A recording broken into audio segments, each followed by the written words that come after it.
My name is Bob Wesley. I am a retired police officer. I retired as Deputy Chief of Police in August of 1991. Okay, go ahead and talk a little bit about what you were doing just before you came on the police department. Okay, before I came on the Kansas City, Missouri Police Department, taking consideration the era was circa 1964. Actually, I joined the police department in August of 1964. I had just got out of the military, the Navy, in July, had been in the U.S. Navy for 4 years, enjoyed myself there, but wanted to do something after the military. Really didn't want to go to work right away. Here I was a 22-year-old and just wanted to relax and chill out for a while. So I applied for several jobs, one being at the post office, the other job was at General Motors, and the other job was at Social Security and then the police department. Didn't really have a lifelong desire to become a police officer, but I just thought it'd be something different. Well, as luck would have it, I received my letters of acceptance on the same day from the police department, General Motors, and the Social Security Administration. So I had a choice to make. Keep in mind, we're talking about mid '60s, right in the middle of the riots, civil rights movement, things of that nature, and it really wasn't too attractive during that period of time for a black person to be part of law enforcement because of some of the negative history. All my friends were either working at the post office or General Motors or Ford, one automobile plants. I hadn't started my college career yet, so I really didn't wasn't bringing too much to the table. So I selected the police department because I thought it would be different, and boy was it very different. And I joined the police academy in August of 1964, and 27 years later, I retired. What do you remember about the employment process? It was very rigid. Start that over. I remember the employment Okay, process was very rigid. sure. I remember the employment process being very rigid, which wasn't that much of a problem because I just came out of the military, but it was very rigid. It was very detailed, the physical aspect, the background, and it was checked. Background was checked very thoroughly. But it was an interesting process, and fortunately, I kept my nose clean, didn't have any baggage or anything like that. And I recall them interviewing some of my neighbors. And of course, I grew up in Kansas City, Kansas, and had just my parents had just moved to Missouri when I got out of the military. But I recall some of my neighbors and friends telling me that the background investigator from the police department had came by asking questions, and that's when I started getting questions from some of my friends, particularly those who were black, like, "Are you serious? Are you really thinking about joining the Kansas City, Missouri Police Department?" I told them, "Yeah, I think it'd be interesting." Ironically, I was called a traitor by some of my black friends, like I'm going over to cohort with the enemy or something like that. It's amazing looking back at the number of negative comments I received, particularly from some of my so called friends at the time. But the process was very intensive, and fortunately, I survived, and I was notified that I was being selected. And I said, "Oh my God, what do I do now?" 'Cause I had no idea what I was getting into. But it turned out to be a very interesting career. So, what do you remember about like your first days at the academy, getting your equipment and Well, naturally, like going into the military at the beginning, you're like you're a recruit, and all these new faces around. And I think at the time, I think it was about 24 people in our class, and I think there were two other blacks at the time, which during in '64 that was a pretty high number. But I remember George Lowndes and Tommy Peterson were my academy mates. They both were black, and keep in mind, and I hate to keep bringing this up, but we're talking circa 1964, and things were a little bit tenuous. But I had a good academy experience. It was very challenging, the physical aspect of it, the academic part. I hadn't went to college yet, but I always paid attention in class pretty good and took good notes and had decent grades when I got out of high school. Matter of fact, I was going to college, but I just wanted to do something different. That's why I went into the military instead of going right into college. But academically, I had no problem at the academy. At that time, the police academy was at 41st in Indiana, one little small building there, and we had all our classes there. And I really can't recall where we went to do the physical aspect, but it was apparently, at another location.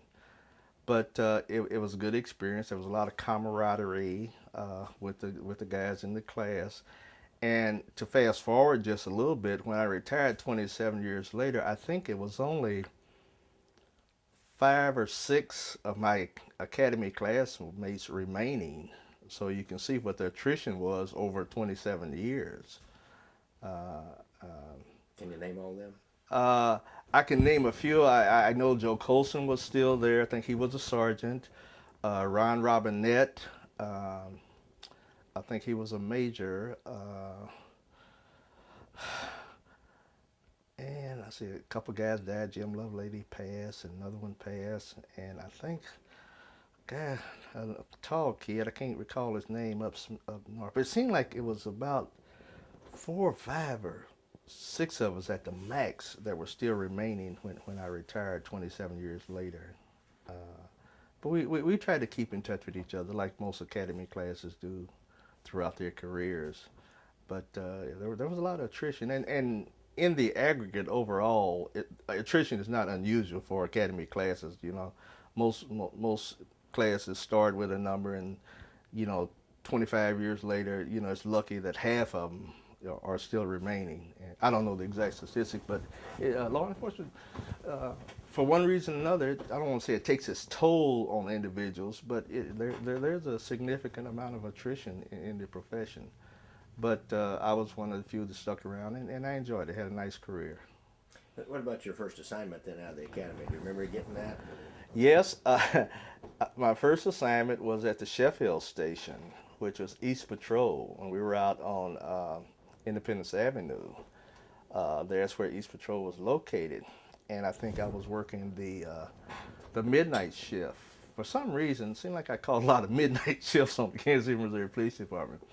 But I caught the midnight shift, and I was one of the few rookies, so to speak, around there. I had a break-in officer. I think Tom Spencer was my break-in officer. He was a corporal. And after I got off a break-in, I went solo, and most of the guys had pretty veteran. And keep in mind, again, I had to keep going back to this. We're talking 60s, and law enforcement then was a little bit different than it is now. It was. I don't want to say at the time it was more brawn than brains, but it was very physical, and it was not unusual for the officers to handle things a little bit different than they do now. Probably less tactful, more force. I'm not saying they were just totally abusive, but let's be honest, there was amount of force used sometimes. But I was caught in somewhat of a dilemma because after hitting the streets, uh, I found that most of the blacks I would come in contact with were very antagonistic toward the police officers, and it was not unusual for them to refer to me and the other black officers as Uncle Toms or sellouts because we were police officers, but we had a job to do. And my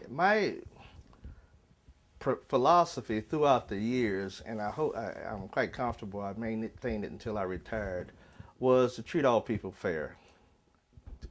To treat all people fair and equal, irregardless of who they were or what they did. And I'm comfortable that I did that. You know, did I see some situations that weren't professional? Of course I did. Did I do anything about it? In retrospect, probably not, because I wanted to keep my job. Does that make me a bad person? Heck, I don't know, but we're going back to the times. There are some things I saw that weren't too proper that I did, report. Not necessarily any abuses toward black people, but toward whites, and that I didn't think were proper.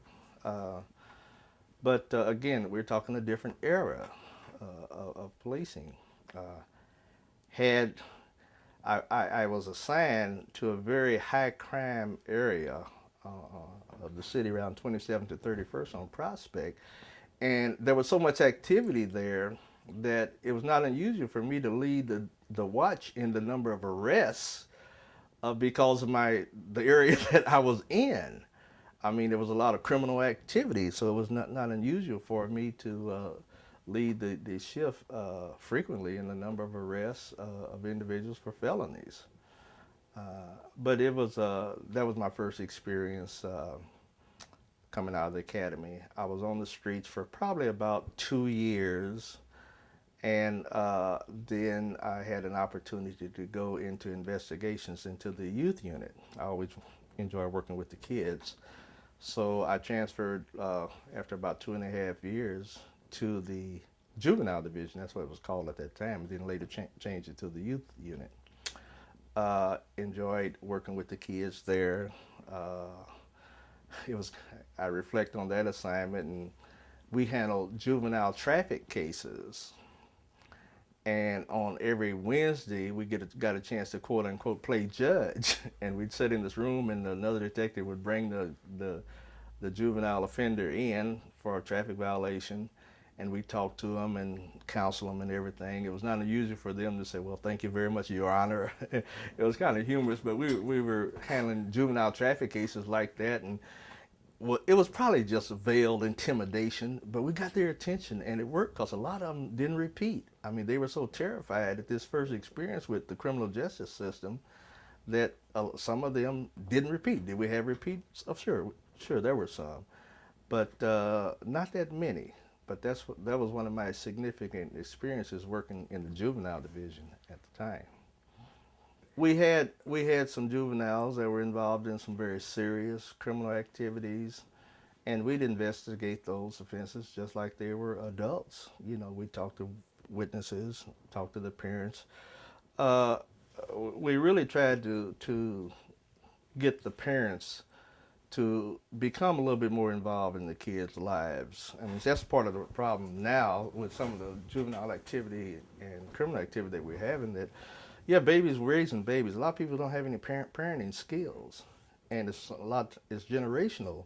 You know, their parents didn't have good parenting skills. So, if for some how to the present day we can get parents more involved in their child's lives, more involved in what they're doing at the school level. Pay attention to what they're doing. Do they help them with their homework? Get involved in activities after school. For the most part, they'll be better off, and that's what we tried to do then as much as possible. Keep in mind that we had the whole city to contend with, so there's only so much that you could do.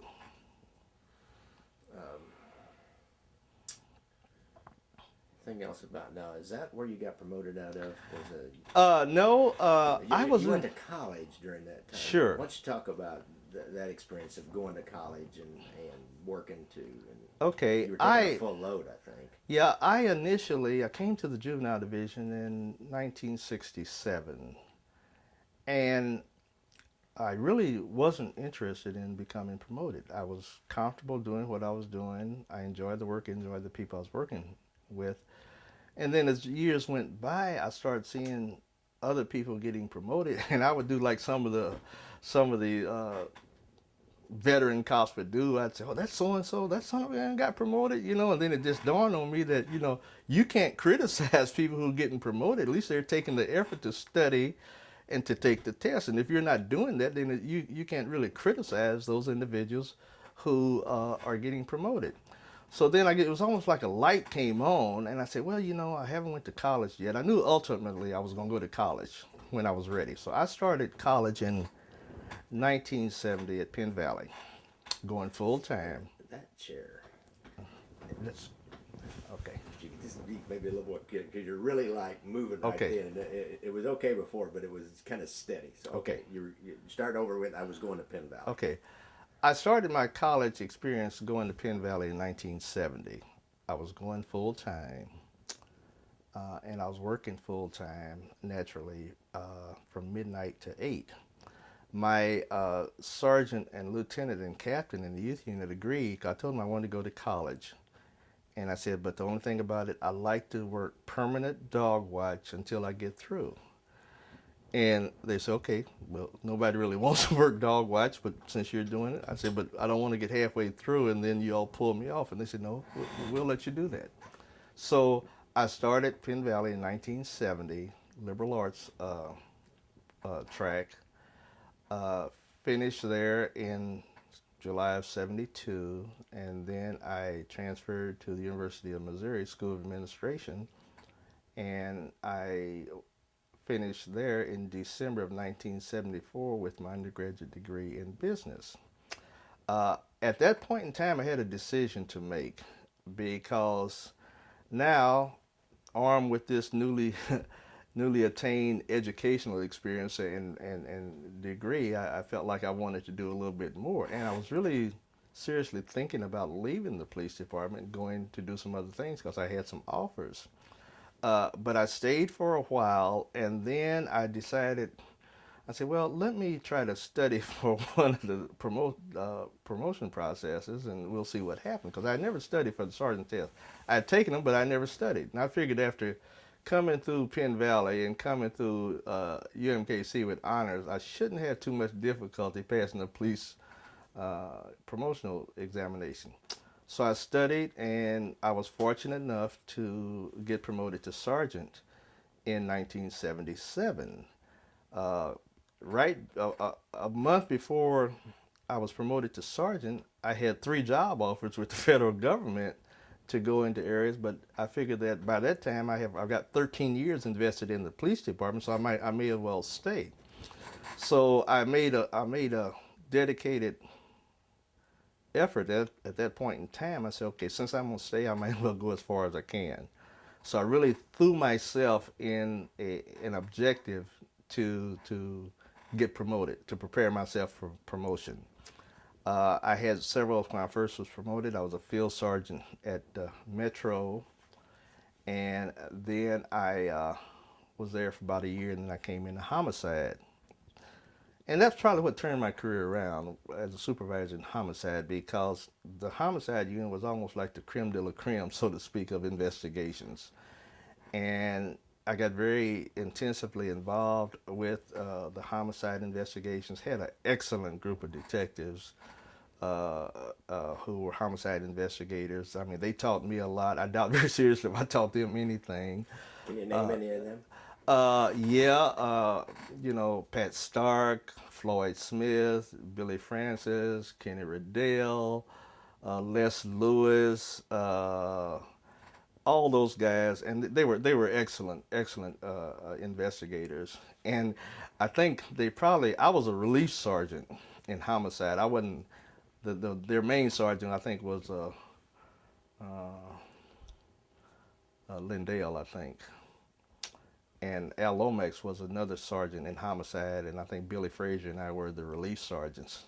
And the squads really didn't want Frazier and I around because they were real close to their own sergeant, but we filled in.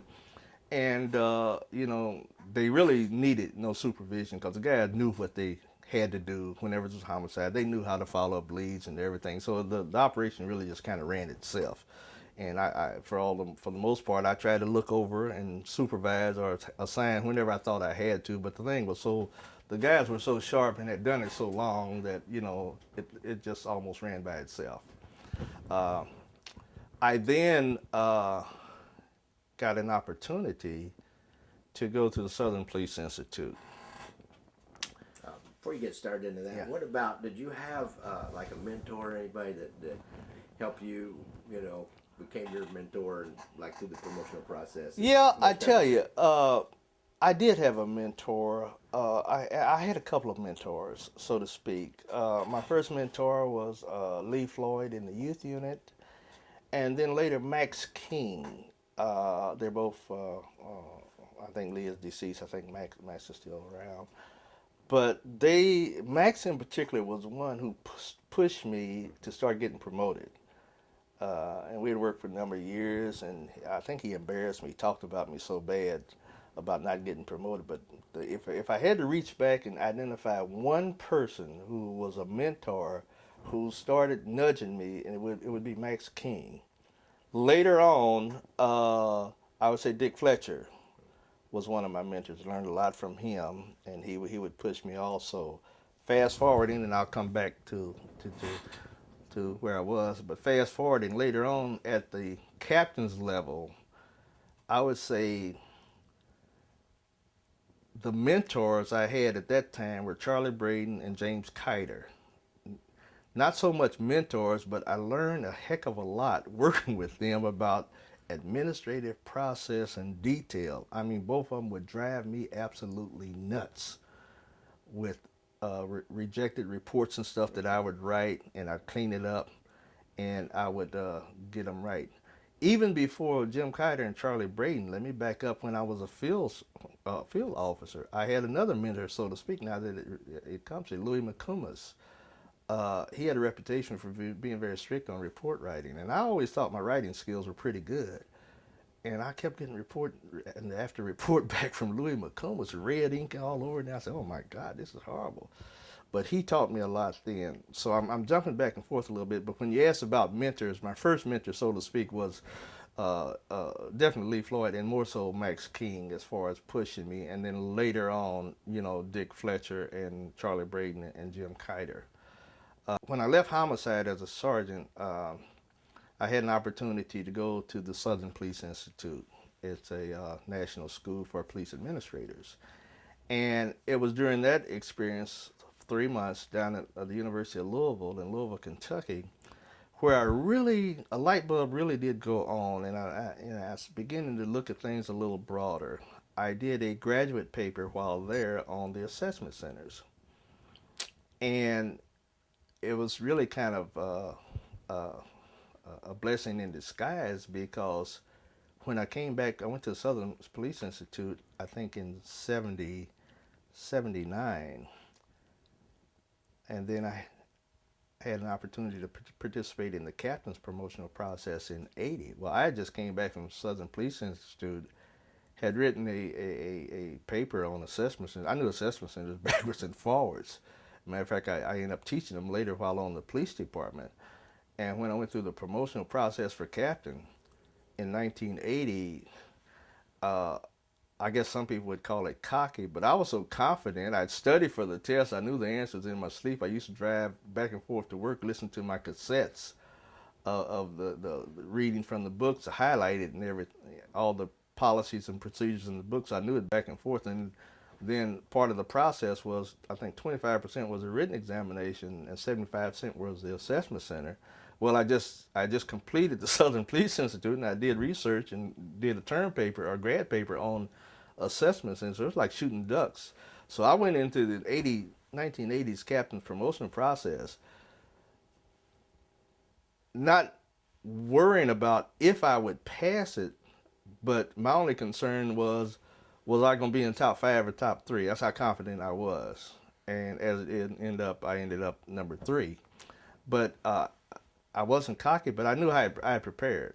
And I'd studied, I knew the procedures backwards and forwards, and I definitely knew the assessment center process, what to do, what to say, yada, yada, yada.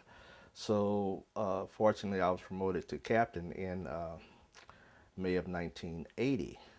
After that promotion, I was assigned to, again, the Metro Patrol Division as a field captain, a watch commander. Interesting assignment because I was one step removed from the supervisor's level, and it was more administrative than hands-on operation as a field sergeant. And I wanted to still get out in the district and make calls with the officers and the sergeants, but I knew as a commander I couldn't do that as much. One reason, I had administrative work I had to do. Another reason was I found that some of the sergeants felt undermined when I would come on the calls where they were, and some of the officers really felt intimidated, and they would kind of acquiesce to my presence at the scene rather than handling the call like they should do.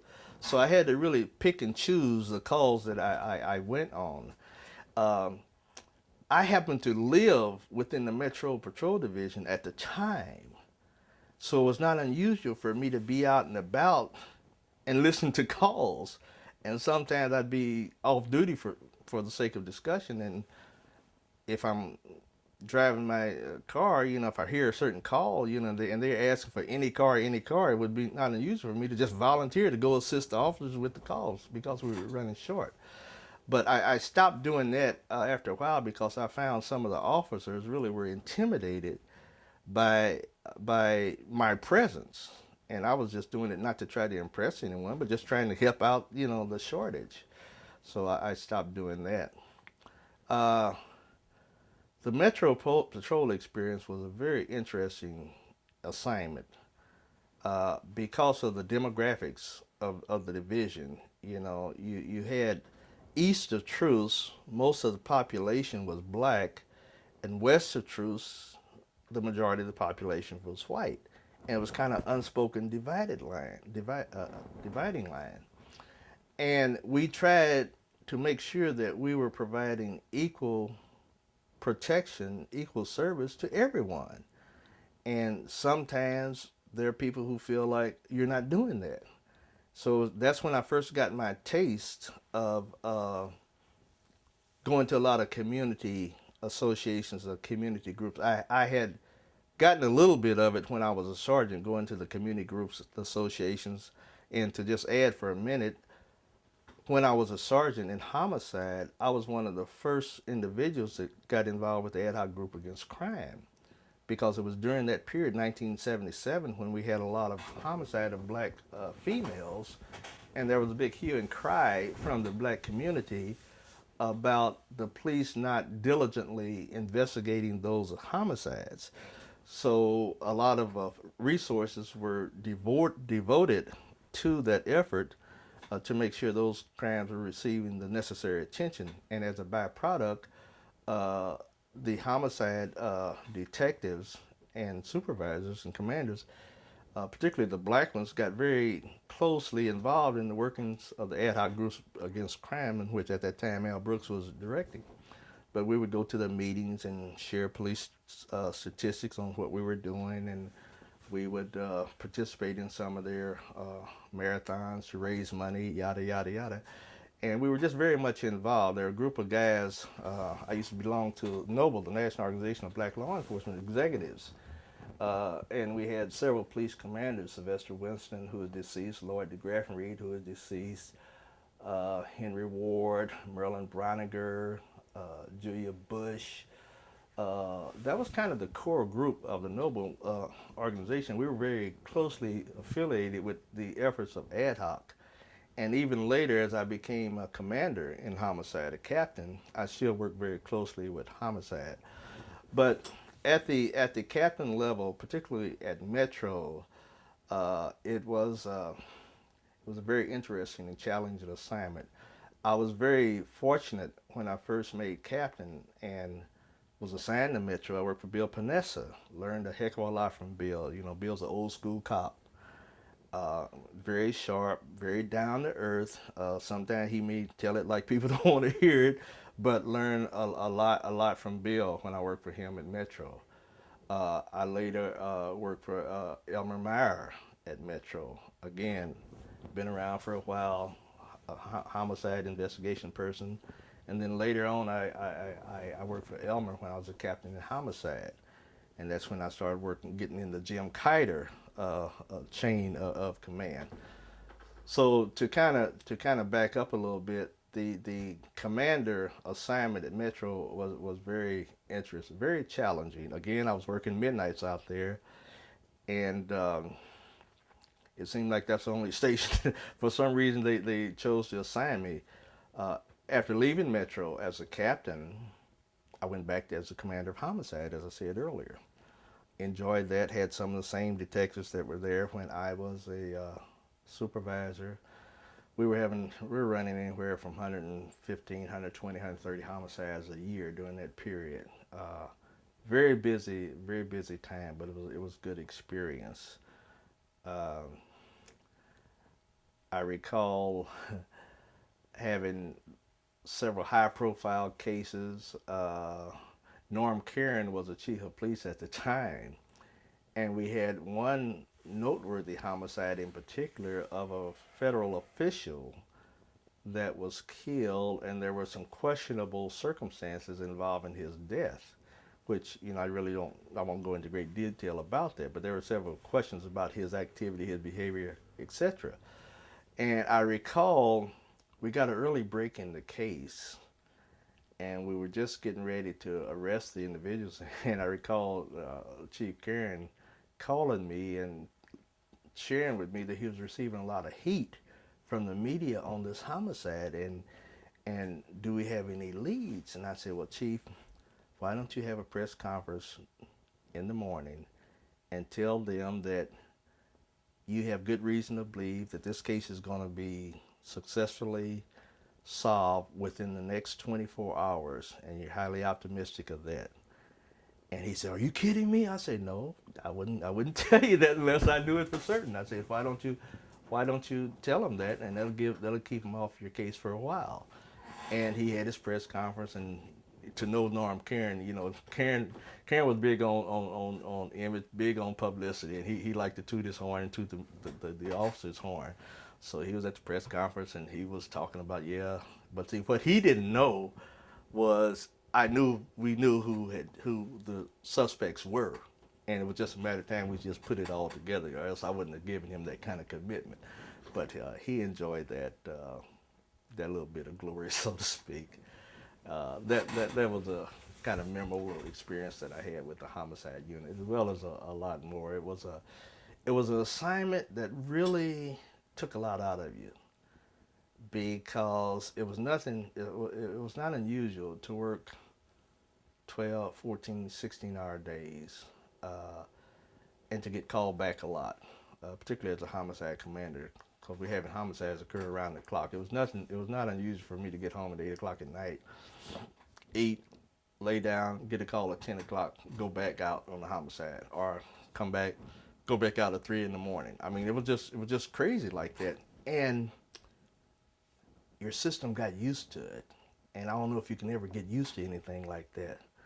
But my system got used to it. My family got used to it. It was almost like whenever I showed up at the house, it was a surprise. Say, hey, Dad's here, Hon's here, because I've just gone so much. But it was a very challenging assignment and very rewarding, particularly to try to catch a person or persons who had committed such a severe crime. When I left the homicide unit, I went to the personnel division as the executive officer. Again, Elmer Meyer was the major down there. Kind of broadened my horizons there in the administrative area, very strongly and closely involved with the promotional process, with the hiring process. Uh, got an opportunity to try to enhance the recruitment of minorities to the police department, because with our community being diverse and having a certain black and Hispanic population, it only makes sense to have black or Hispanic officers on the police department. I mean, to me that's a no-brainer. So I did some things to enhance the recruitment of minorities while there. What kind of things did you do? Do you remember? Well, we did a lot of outreach things, working with the churches to advertise, working with the black media, doing some outreach things at some of the historical black colleges. And again, we're talking around 1982, and some of the same problems as far as attracting blacks to the police department in 92 were the same as 18 years earlier in 64 when I came to the police department. Law enforcement, because of some of the negative history and its treatment of blacks, the situations in some of the southern states where a lot of the law enforcement people were part of the Klan, some of the incidents whereby the law enforcement officials were sicking dogs on the black people or watering them down with hoses. Some of those things are firmly etched in people's minds. And although we like to think it doesn't happen now, some of it was still going on. So you had a lot of history to deal with as far as trying to attract black people into law enforcement. Now, in 1982, the problem was compounded by the fact that you still had the private sector also trying to increase their representation of minorities and blacks in the form of affirmative action, however you want to call it. So if you had a black person who had graduated and it was kind of a no-brainer for them, should I go into law enforcement, which is never, it hasn't been known historically for high pay, particularly compared to the private sector. uh, a candidate, a black candidate, said, "Okay, should I go work for Kansas City, Missouri Police Department, starting off at, hypothetically $20,000 a year, or should I go to company XYZ or Xerox at 30 or 35,000?" Well, economically or financially, it's a no-brainer. So we had to deal with the financial realities of the situation, as well as the perception still how blacks in law enforcement were viewed as Uncle Toms or traitors in working in law enforcement. So we still had to combat that, and it was a job. It was a very very difficult job. There are a lot of departments, police departments, local, state, rural, urban, who honestly and sincerely would like to hire blacks and Hispanics. The reality of it is sometimes they just can't do it. They don't have the applicants to do it. So that was a challenge when I was in personnel. And fortunately, we had a bunch of dedicated folks on the staff in the recruitment process, and we were able to, really raise the number of blacks. I think at that time, I think I recall a statistic sticking out, something like 10% of the police department was black. And during the year two when I was in personnel, we brought that up to about 11 and almost 12%, which was a significant increase numerically, because you're talking about it at that time a department of 1,200. So if you have 10%, then that means you have approximately 120 blacks. You add another 2% in there, and you have a pretty good number. And we did it, I'd like to think, without suffering, without the quality of the individual suffering. We didn't have to lower any standards, because there are certain studies and certain people like to believe that if you get blacks and minorities, you're lowering the standards. Well, we wanted to make sure that anyone we got, they could carry the water, so to speak, and you wouldn't have to lower the standards. The standards weren't lowered for me in 1964, and we didn't lower the standards for those who we were trying to hire. We just worked harder to try to identify the individuals that we wanted to try to hire. So that was a pretty rewarding assignment there in personnel when I was a captain, to enhance the recruiting. I took pride in the promotional process, because that was my baby, so to speak, and I spearheaded the whole entire promotional process as a captain.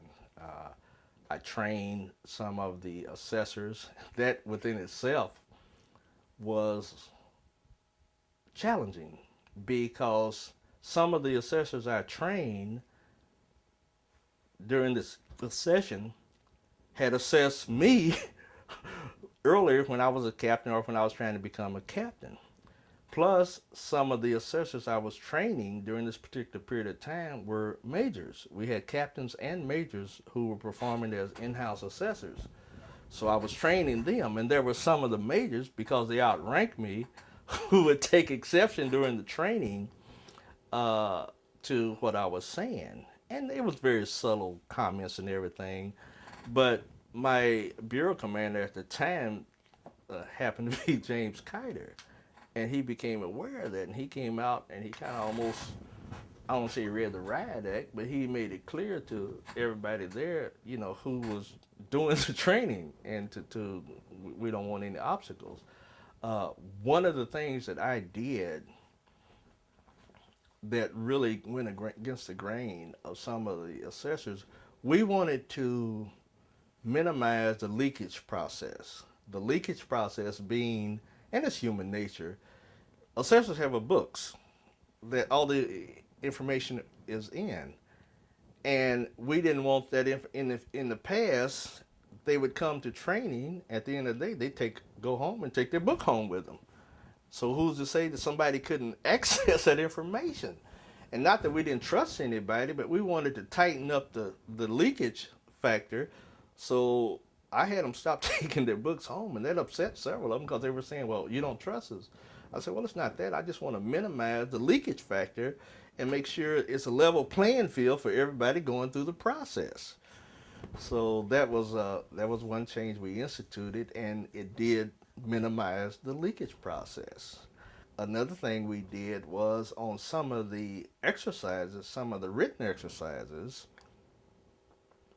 and we usually had two of them. We set it up where the candidates received a number instead of putting their name on their documents. And that way, an assessor, and at that time we only had internal assessors, by doing it that way, the assessor would only know that they're doing candidate number 62 instead of them knowing they were doing Bob Wesley's in basket or Bob Wesley's written analysis. So we wanted to make it an objective analysis because not only did we know some assessors who knew the individuals, they had their names. So I got Bob, so I can help him or either I can hurt him. So it could go both ways. But we wanted to make it level. Uh, that worked out. That worked out real good.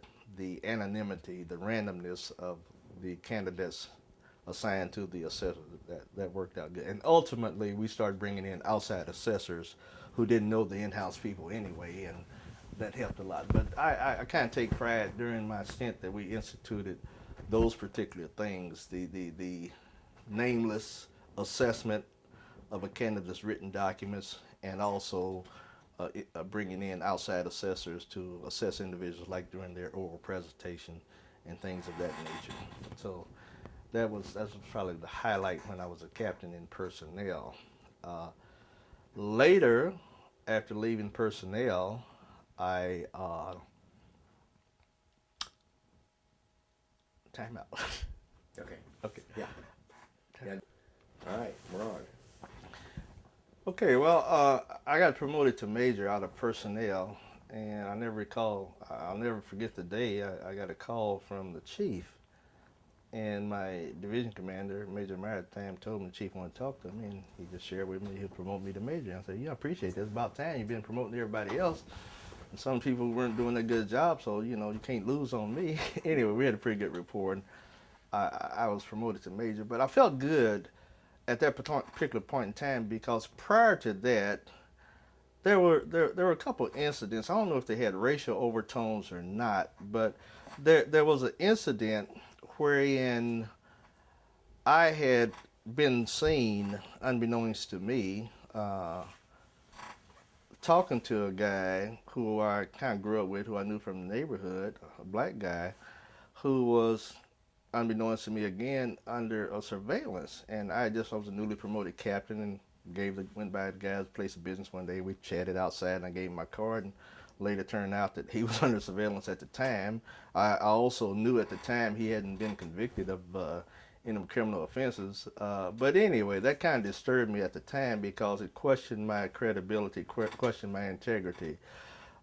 Fortunately, there was an investigation.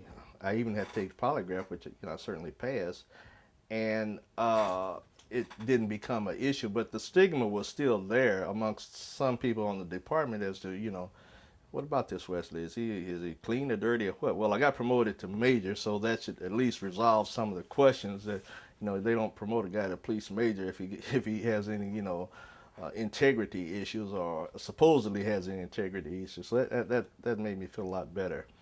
When I was promoted to a major, I went initially to administrative analysis, was just there a couple months, and then again I went back home to command Metro, and this is the third stop at Metro now, Sergeant Captain Major, and it was a good assignment.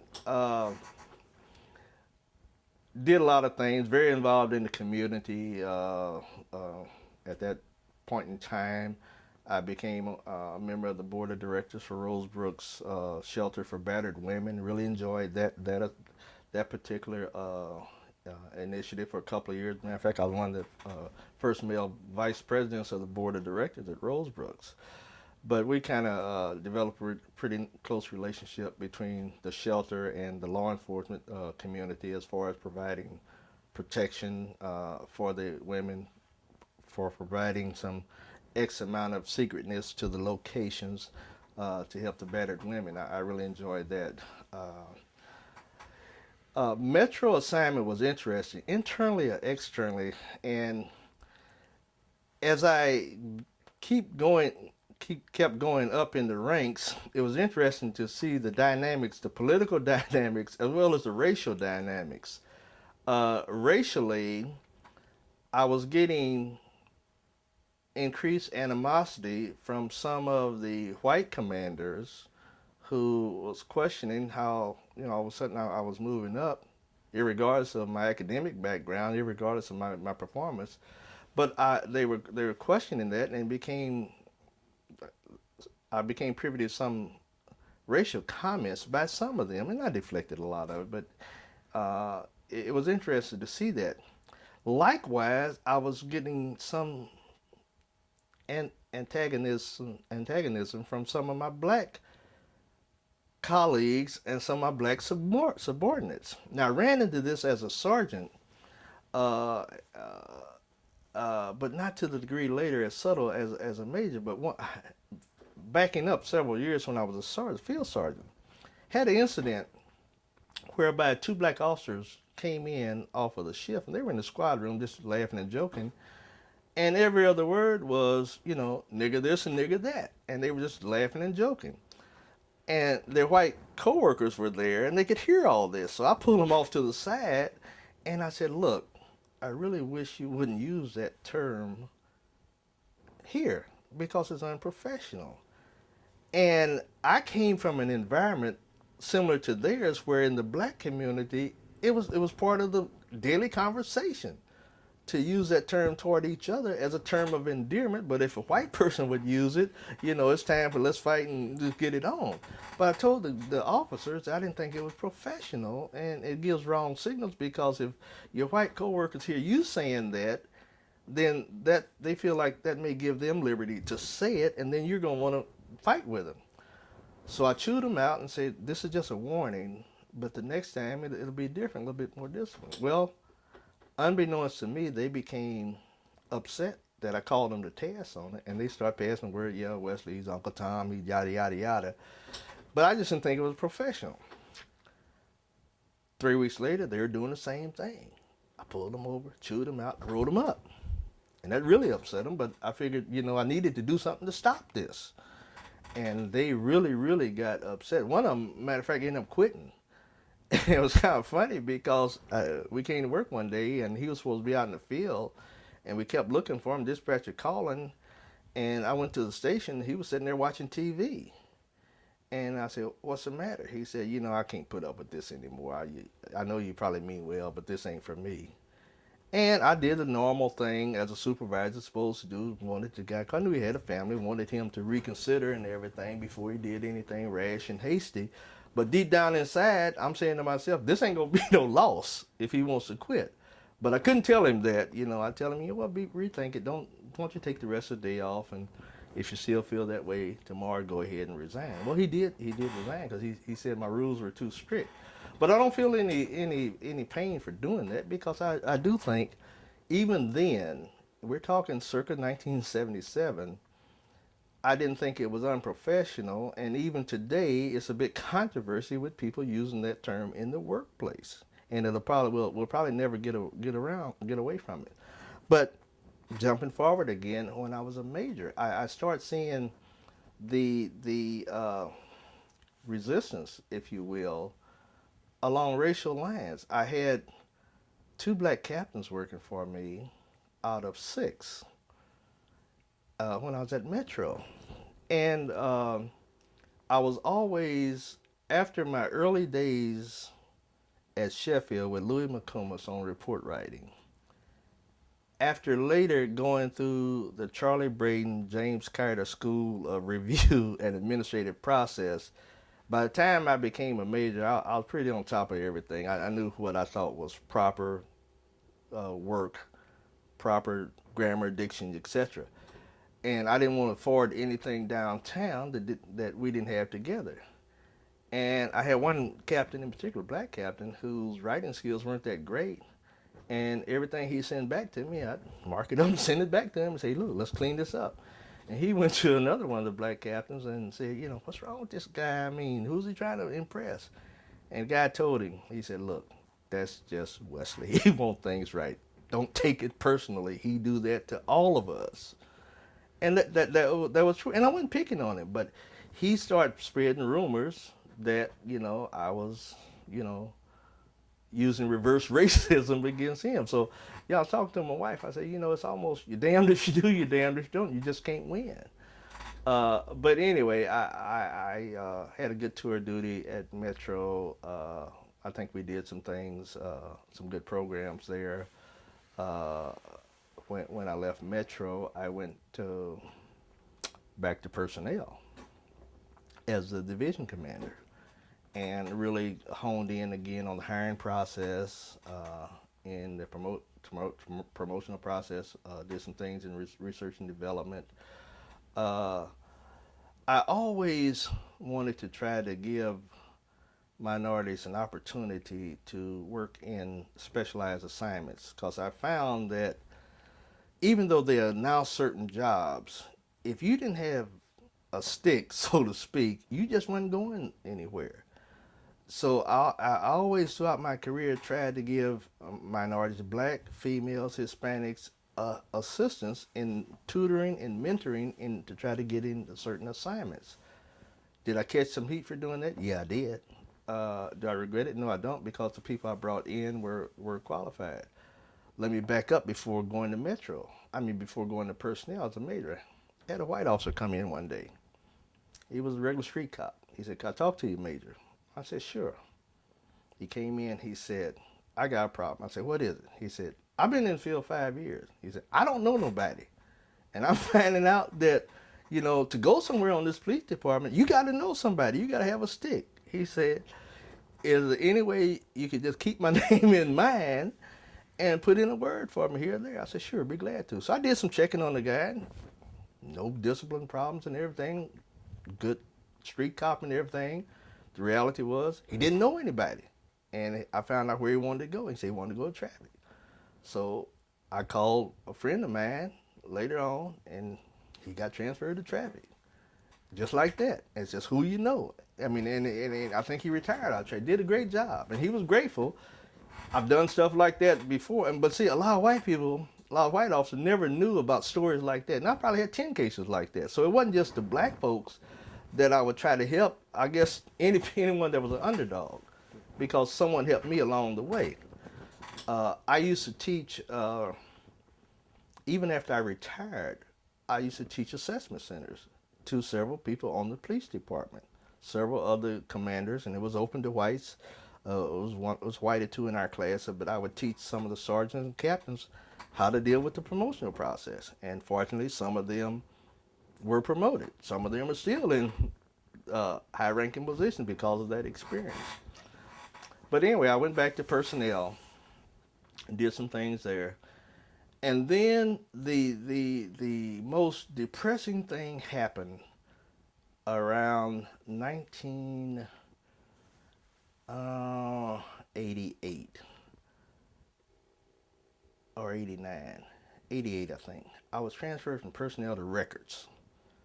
And for a long time on the police department, a major going into as commander of records is like a death blow. Like, you went to records as a major, you upset somebody or pissed somebody off for them to send you to records. And I said, "Oh my God, what did I do?" And I couldn't think of anything I had done, at the time. And I couldn't find out. And I said, "Well, somebody's got a rock on me somewhere for me to go to records." So I went to records, and I did the best job I could. I did some things. I saw some problems there. We resolved some of them. We were trying to work with a new photographing system they call, I think, Edicon. It was going to be in jail where they would use a computer to take pictures and everything. Anyway, we were working with that, and we finally came to the conclusion it was a piece of junk. So I made a final recommendation after the committee looked at everything that no, we're not going to buy this thing. I think they have something now, which is good, but we weren't going to buy that one. A lot of problems with it, but I really felt kind of like a duck out of water in records because I didn't interact with the public anymore, which I really enjoyed, and the long history there, records kind of being the dead end. I mean, you can't go any further. So I thought, well, I guess I'm through. You know, maybe this is just my fate. And fortunately, in '89, I was advised by the chief that I was being promoted to colonel, lieutenant colonel. I thought I died and went to heaven because I couldn't. I said, "Oh man, you know, I just knew I was dead." But fortunately, you know, I went to the Southern Police. Tell that story about the barbecue. Oh, okay. The way I the way I got promoted to colonel, I was at a barbecue one day at Liberty Memorial, some function I can't recall, and I saw the chief's wife, Dorothy Joyner, there, and I'd known her before, and she was in front of me in line, and she was smiling and wanted to know how I was doing, how my day. I said, I'm fine, but she seemed overly friendly on this occasion, and I just couldn't put it together. And then later on, I was in line. I guess, you know, I wasn't a big eater, but the barbecue was pretty good that day. So I was going through the line, and the chief, Chief Joyner, was in front of me. And I said, "Hi, Chief." And he said, "How you doing, Bob?" I said, "Fine." He said, "You enjoying yourself?" I said, "Yeah, I am." And then he said, "Oh, by the way, I'm promoting you to colonel." I said, "Well, thanks a lot, Chief." You know, I was trying to be cool and calm, but, you know, if you're being told that you're promoted under those circumstances, you want to holler or scream or something like that. But I didn't want to appear too obnoxious and too, you know, over anxious. So I tried to keep my cool and say, "Well, thanks a lot, Chief. I appreciate that." But I tell you, it almost knocked me off my feet. You know, that's the way he told me I was getting promoted. I didn't question, you know, why. You know, obviously he thought about it.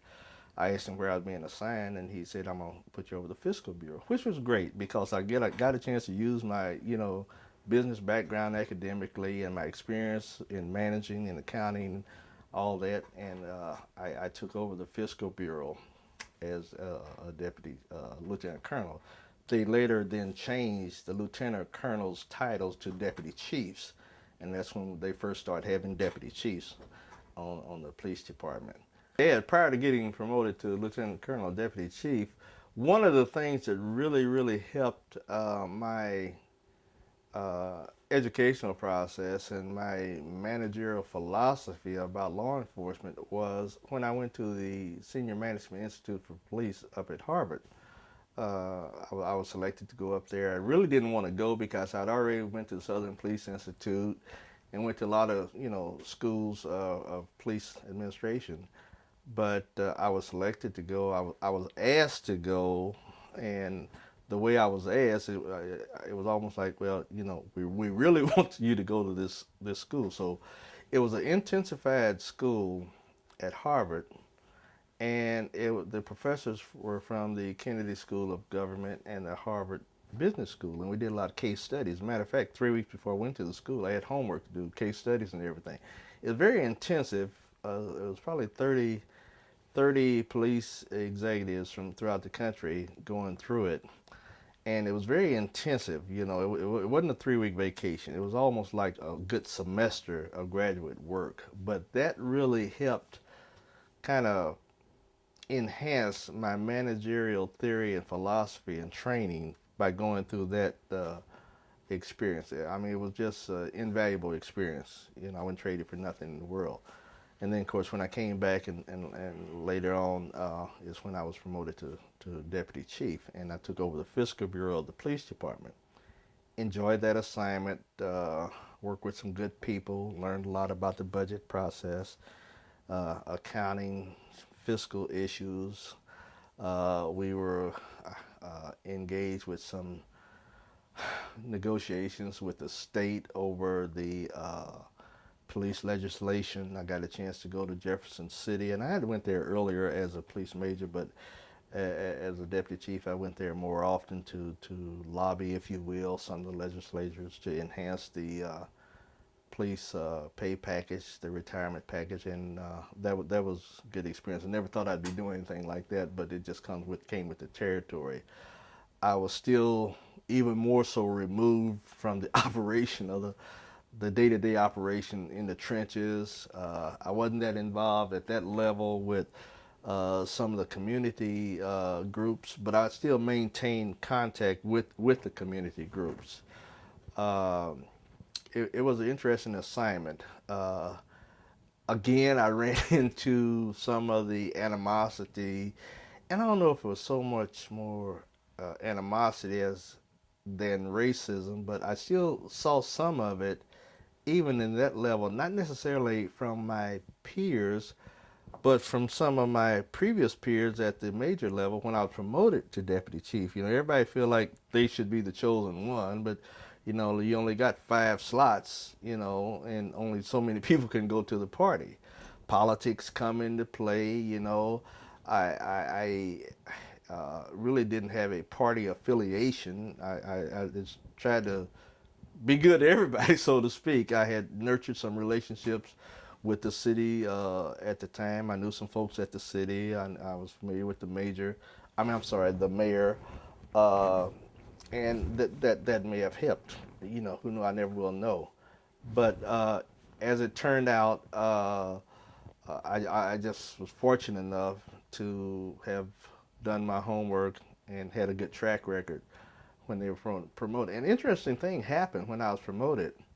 When I was promoted to deputy chief, they already had one black as a deputy chief, Rufus Evans, and he was the third black to be a lieutenant colonel. And with my promotion, I was a fourth. And up to that point, they had always had, not always, but since the first black colonel, they'd always managed to have at least one black colonel on the police department. Uh, when I was promoted, I became the first one to be promoted to lieutenant colonel with another black already being a lieutenant colonel. And a lot of people say, well, they only have a black as a token, so to speak. Well, you gonna have 2 tokens now? I just wondered, but I think my track record kind of spoke for itself. So I felt, and particularly to be assigned to the fiscal, you know, you just don't let anybody go be assigned as a colonel, head of fiscal bureau police department with $85 million budget. You just don't do that. So to me, it was a certain pride into that. Later on, another black, after one of the black colonels retired, another black, Al Lomax, he became a deputy chief while I was a deputy chief. So again, you had two setting at the same time. And of course, Al and I always did, you know, get along good, have good rapport. We both were very much involved from the very inception of ad hoc. Al is still, I think, on the board of directors with Move Up, which I think is going to be absolved now by ad hoc. But anyway, at the deputy chief level, it was, I had a good experience.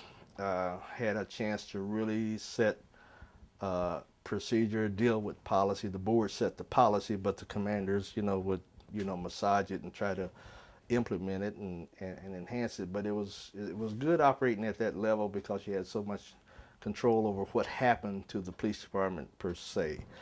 Uh, I still would maintain my mentoring of individuals. I never would want to forget about that.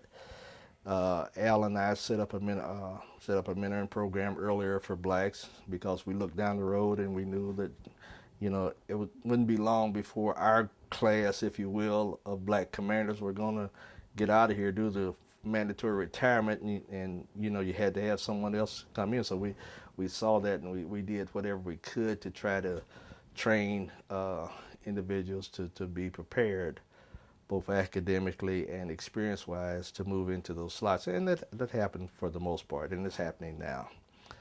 But I retired from the police department in 89. I'm sorry, 91.